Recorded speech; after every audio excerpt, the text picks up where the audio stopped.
Alright, now let's work on rational equations. And our goal here, of course, is to solve for x.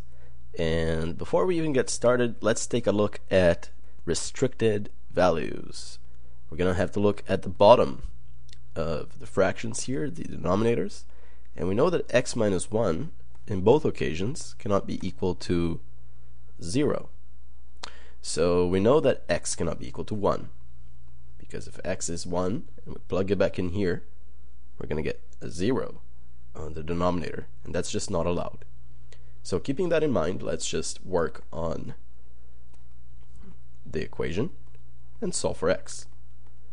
Whoops, there's an x here that I kind of forgot, and x minus 3 over x minus 1. And how do we start? We're actually going to multiply both sides of the equation by the least common denominator between these two. And in this case, it's just going to actually be x minus 1, because that's the denominator for both fractions.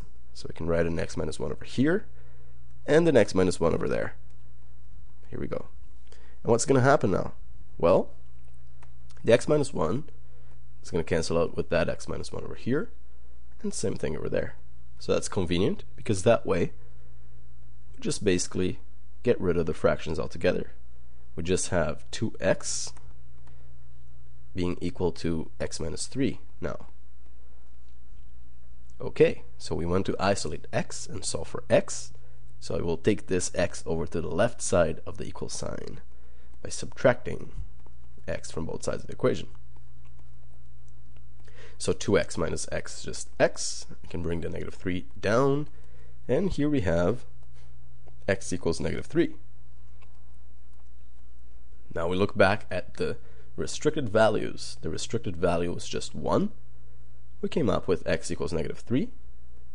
So that is actually a totally fine solution.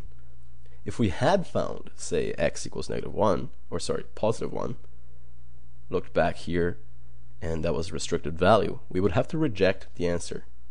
But we had negative 3, which is not equal to 1, so that's totally fine.